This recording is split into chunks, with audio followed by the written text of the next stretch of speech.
National స్టబ్లో global roundup, national roundup ఈ రెండు ప్రోగ్రాంలు కూడా 200 ఎపిసోడ్లు మరియు 150 ఎపిసోడ్లు, అంటే దాదాపు 4 సంవత్సరాలు 3 సంవత్సరాలుగా కంటిన్యూస్గా ప్రతి వారం నడవడం అనేది ఒక గొప్ప విజయం.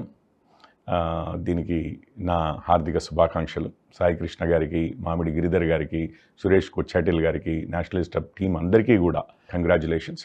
మొదట నేను అసలు ఈ ప్రోగ్రాం మొదలైనప్పుడు మిగిలిన మన ఛానల్స్ అన్నీ చూస్తూ ఉంటే ఇంత వ్యవధి ఉన్న ప్రోగ్రామ్స్, అది ఏదో అంతర్జాతీయ విషయాల మీద, జాతీయ విషయాల మీద, సెన్సేషనల్ విషయాలు అనేవి కాకుండా ఈరోజు జరుగుతున్న రాజకీయ పరిణామాలు లేకపోతే టాలీవుడ్ విషయాలు ఇట్లాంటివి కాకుండా గంటల కొద్దీ మాట్లాడి విశ్లేషించి అంతర్జాతీయ జాతీయ విషయాల మీద మాట్లాడితే అసలు ఇంట్రెస్ట్ ఉంటుందో లేదో అనుకున్నాను, ప్రజలు నిజంగా ఆదరిస్తారో లేదో అనుకున్నాను. కాకపోతే అర్థమైంది ఏంటి అని అంటే, ఈ 4 సంవత్సరాలు 3 సంవత్సరాలు నడిచిన తర్వాత అర్థమైంది ఏంటి అని అంటే, మనకి అసలు చాలా దాహంతో ఉన్నారు ప్రజలు.